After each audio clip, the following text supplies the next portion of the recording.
If you are anything like me, your mind was blown when you watched part 2, season 4 of You on Netflix. Let me tell you, Goldberg, aka Jonathan Moore, took this to a whole nother level. Hey everybody, welcome back to my channel. It's your girl Keandra Jackson, licensed marriage and family therapist here. And today we are talking about the Netflix show You, season 4, part 2. Now, as always, if you have not watched any of the seasons, part 1, part 2, any of them, you need to press pause on this because there's going to be so many spoiler alerts in here, baby. You're going to be mad at me if you don't press pause, go watch it, and then come back and watch this review video. So first of all, I need for you to tell me what you thought about season 4, part 2 of this, because part 1 was cool. I did a review video on that one. I'll link it up here so you guys can watch that and see what I had to say about that. But part 2 blew my mind. You know that mind-blown emoji? Blew like that. That was me. And if you're anything like me, I'm sure your mind was blown too. I was shooketh when we took a very quick turn and things just got out of control after that. So go ahead and comment below. Let me know your thoughts about Joe, aka Jonathan, however you want to explain him, and just your whole thoughts over this season in general. We're going to get right into it because I got a whole bunch of stuff that I want to talk to you guys about that really stood out to me. And again, I already reviewed part 1, so I've already gave a very thorough, analysis from a licensed therapist perspective on that one. But I could not leave y'all hanging. I had to come back and give y'all some more juicy tidbits for part 2. First of all, Joe is delusional.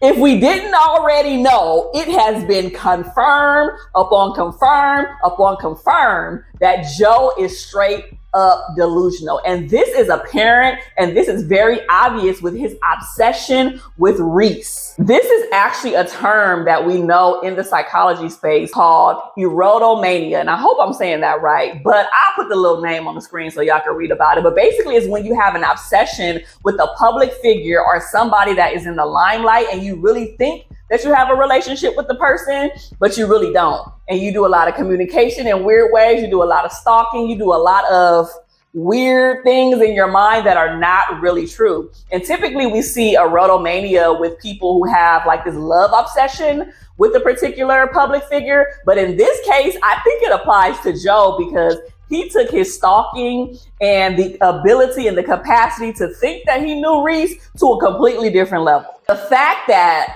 he thought that he really, really knew Reese and was having conversations with him and was present with him, that had me shooketh, okay?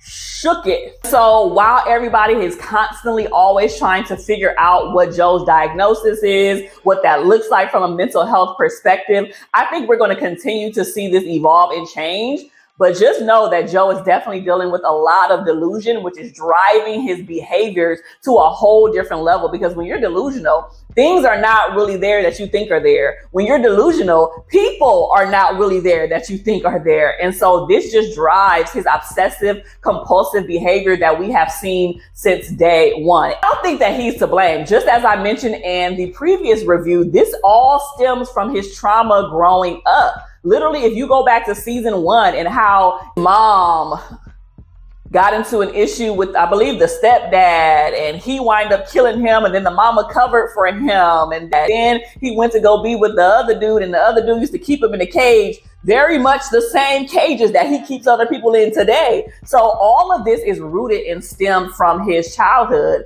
And like I mentioned before, Joe needs some very extensive therapy and medication while we at it. Second thing that I want to talk about is what you do, whether it is good or bad, always comes to light. What's done in the dark always comes to light. And what you do always comes back to stare you in the face. Whether that is good seeds that you planted and good things, and that comes back around and blesses you, or it could be not so good things and bad things and bad intentions and habits and killing, in Joe's case, that you have done. All of that is going to come back around. And it doesn't matter how much time has passed. It will always spin the block on you to confront you right in your face. So you need to make sure If you're watching this is just a sidebar. You need to make sure that you are sowing good seeds. You need to make sure that you are doing good, that you're treating people well, because those things will always come back to stare you in the face. And when it does, what are you going to do about it? And this is the same thing that we see with Joe. All of the killings come back to haunt him, literally, okay? Quinn came back around. All of his exes and the people that he literally killed came back through his hallucinations and his delusions. And all of them had turmoil and discord when they appeared to him and wanted him to do a particular thing. But he tried to justify the fact that, you know, he did what he did for the sake of love, or he did what he did because he really cared about them. And so it's very interesting that all of his exes came back to haunt him in the delusions as well. And so we've seen people really just say like, yo, Joe, you're doing it again. This is no different from what you did to me. The next thing that I want to talk to you guys about briefly is suicide. It is apparent throughout this part 2 that suicide was a very heavy thing. And I know that this is a very real issue for a lot of people, especially with the times that we are currently in. And this is a serious topic. And so I wanted to shed some light on this because there's a lot of people who struggle with suicidal thoughts, ideations, and all of those things. And I wanted to give you guys a little bit of understanding and color. You can really understand from a therapist's perspective what went down. So in regards to suicide, I've worked with tons of people who were suicidal, who wanted to end their life and all of those things. And so there are multiple stages and processes throughout someone who wants to end their life. And so, or who wants to unalive themselves. And so there is suicidal thoughts, meaning I am only thinking them. I wonder what life would be like if I wasn't here. You know, I should just end it all to get away from this pain. You know, thoughts of just no longer being here for whatever reason. Then you have intentions, which mean it's moving from the thought process to like, I think I'm really gonna do this for real. And it's moving from a place of just being in my head to more so of action. The next thing is a plan.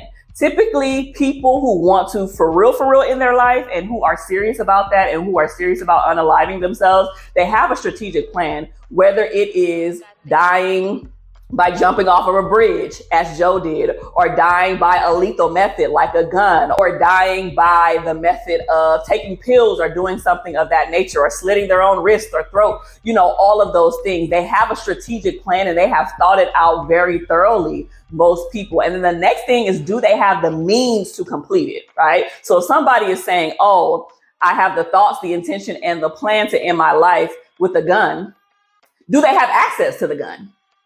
Can they get a gun? Do they have a gun in their home? You know, like these are genuine questions. So it's basically thoughts, intents, plans, and means. And so for Joe, I've seen him go through multiple processes that I just mentioned. He had suicidal thoughts because he felt like Reese, who was himself essentially, was doing team too much and was literally trying to make him do things that he wasn't comfortable with doing. And that literally led him to want to have the intention to actually end his life and create a plan. And so that's why we've seen him and quote unquote Reese on the bridge, hopping off, literally diving and killing themselves essentially to end it. But I think there was this desire of wanting to get away from the thought. Someone who is very delusional and who has severe mental illnesses and who hears voices and who sees things that are not there. And sometimes they just want to get away from it because there's no break, right? Can you imagine seeing things all the time without breaks? Can you imagine hearing things all the time without breaks? It can be exhausting. And some people just want the chaos and the noise to stop. And I think that is what Joe was experiencing when he did try to end his life. Now, to move on to the next thing that I want to talk to you about, Joe didn't die. Okay, like he was pulled out from the ocean, from the water, from wherever he jumped from, and whoever saved his life, right? And so I like to think of experiences like that when someone attempts to end their own life, but they still stay alive for certain reasons. Like I have friends who have literally attempted to end their life and the gun jammed multiple times, or instances like that. I like to think of it like a rebirth. I like to think of it like God is giving you another chance and another opportunity to stay here, to be here, to impact, to live on. And that's for a reason. And so typically when somebody has that, rebirth, that new epiphany, that new life given to them all over again and given a second chance. Most people who are sane try to do good with that second chance. They try to say, okay, cool, this time around, I'm going to not do this. I'm going to not kill people. I'm going to not be blah, blah, blah. Most people have that perspective. I thought Joe would have that perspective. And then one teeny tiny aspect he did, because he was truthful. He went into this second rebirth or this second re-life, whatever you want to call it, with being extremely transparent and open with Kate. Right? He told Kate his real name. He told Kate a lot of the details that he swore he wasn't going to tell her, and that they vowed to keep each other good. They vowed to keep each other good because she got some skeletons in her closet and so does he, right? And they both are they seem to be very, very dangerous. And so them two coming together I don't even have words for them two coming together as a couple. Saying that because not only did Joe frame his student, but I also feel like he's just low-key a lost cause at this point, because Kate has the resources now because her father is deceased, because Joe actually killed him. Crazy, right? Because Kate has the resources and the influence and the power and all of the things now to cover up. There is nothing I feel like Joe cannot do or will not do. And I literally feel like he's a lost cause. And I hate to say that about Joe because I was so hopeful for him, especially because of all of the trauma he experienced. I was so hopeful that he would change his life. He would do better. He would get better. But child, at the end, when he was talking to the interviewer on the last episode and he went to go pour himself some coffee and he looked out the window and the reflection was Reese, I said, oh, there's been a merge.